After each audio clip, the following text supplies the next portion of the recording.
What is up? Welcome back to the channel. And we're only working with the best, babe. Well, it birthed this, and that's the best. Today we have kind of an interesting character. This one came in for a malfunction indicator lamp, illuminated. This gem is circa 2013 and has about 29,000 miles. The DTC we retrieved from the PCM was EGR cooler bypass control circuit, an issue with its ability to activate that little flapper thingy on top of your 6.7 EGR valve slash cooler.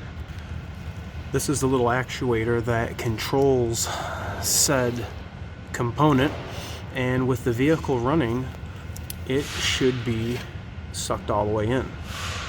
It's running, and it's not sucked in. So I want to go over a little bit of the diag to figure out why this component is not working and causing your check engine light to come on.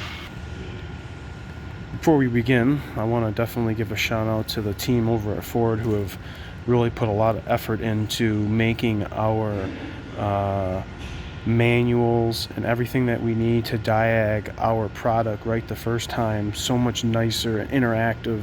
They really did a nice job this second time around. It's almost like a smartphone almost with your touchpad on the keyboard. So we're going to start with pinpoint test AZ1, and you guys remember the DTC we had. We're going to go down and go to AZ2. So it's going to have us check that connector and see if we have power, and we did have battery voltage. We're going to go to AZ3. It wanted us to disconnect the PCM connector. Now, I really want to, but this is just going to be a complete pain in the butt. I really don't want to remove this. Let's skip over this step and see if we can come to a better conclusion. You could be taking a crapshoot here, but we're gonna kind of go with experience here and the fact that our section that would be messed up would be from here all the way to right here. So it's really not that big section of wire that can, there's nothing really there that can mess up except pin fit issue. But it looks like this has been here in the same spot for a long time, and I would be more concerned with this bracket. This bracket's not hitting anything important, so let's skip this step. So it wants us to know is the continuity between the PCM and that little connector. If we have good continuity, we're going to say it does. So with the PCM still disconnected, it wants us to see if pin 2, which is going to the PCM, if it is greater than 10k ohms. Well, it won't be because the PCM is connected, so I'm going to have a connection. So I can't really answer this answer yes or no until I properly take that apart. But we skipped that step, so we're going to go with yes because we're going to have it quote unquote disconnected. So we're going to go to AZ5, see what we got. We're going to check for short to voltage. We had no voltage present, so we're going to go over here to AZ6. Now it wants us to check the component. So that's why I lifted up this pup and disconnected it, checked the resistance on the two terminals on the component side, and we were at 25.4 ohms. So that's definitely where we want. So now we're going to go over to AZ7, carry out a visual inspection Are any of those linkages sticking or binding? No. I felt when I actuated it with my finger, everything moved like it should. Does the secondary cooling system have coolant? Or has it overheated? I'm going to say probably no issues with this. Looks like it's full, and I'm going to have to say it probably hasn't overheated. So we're going to answer no. And then we come to this question, and it wants to know, did the EGR cooler bypass valve linkage change from fully extended to fully retracted?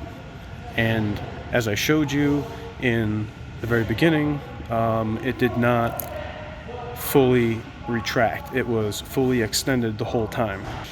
So we're going to answer the EGR cooler bypass valve linkage is always retracted? No, it is extended. So we're going to go to AZ12. AZ12, check for vacuum at the EGR cooler bypass valve actuator. So we are going to check supply vacuum to the actuator, and yeah, let's do that. All right. Got probably one of the first things I ever bought when we started out as a technician, checking that EGR flow on our Grand Marquises and Crown Victorias and 3.8 Windstars, seeing if those ports were all plugged up. Yeah, going for the Mighty Vac, busting out a relic. But check it out there, bud. Hey, we're checking vacuum here on the supply side to that EGR solenoid, and let me go ahead and fire this old girl up, eh? Well, what did you know? I'm pulling my own weight in firewood, eh? All right, so note to self, we have, oh yeah, we had no vacuum from our supply, and evidently you can tell why the check engine light's on. So if you wanted to jump the gun, and if you didn't have this pinpoint test to go on, the first thing you need to do and rule out in this case is if you have vacuum or not, and we did not. So let's see if we can figure out what we have going on.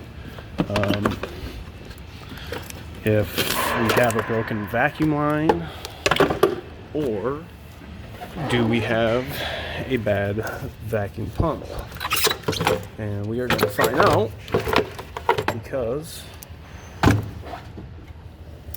I have already taken this off, and I have zero vacuum coming out of my vacuum pump. So let's start it up. I'm going to put a hose on here, and we're going to see the output of the vacuum pump with the engine running right at its source port. Okay, she's going to be loud.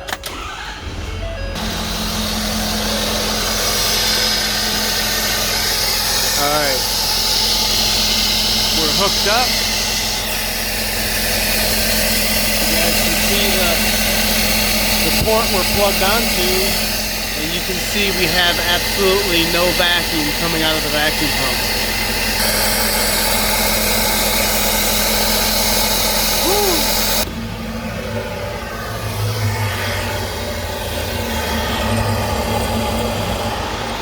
Yeah, that just sounds cool.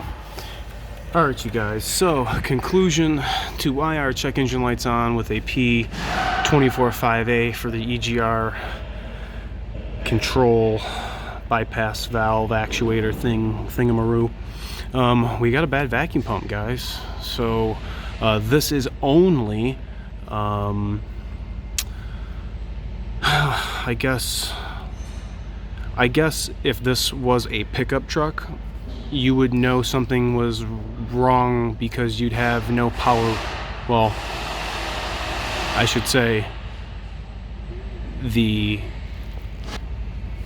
the pickup, you would know you didn't have brakes because there is another connection that goes right here that goes up over to the degas bottle. It actually clips to right here, comes down over here, and goes over here to the brake booster. But this truck has hydro boost on it, so we do not have the conventional power steering like we would have on the pickups. This is using our power steering fluid system to help us achieve our assisted braking. So the only way you'd know if your vacuum pump failed on your cab chassis there, if you didn't have vacuum, is your check engine light. Come on. Alright, your part number for your 11 through 16, 6-7. This is the vacuum pump part number. Wanted to show you the old one, how loose this is. You can actually hear it try to pump vacuum. And this one ain't doing nothing. So yeah, new one. Comes with a gasket. You will have to transfer the hose that's on it right there. But that's pretty much all of it torn down. I did drain both cooling systems, so yeah. Okay, just started the truck, pumps on.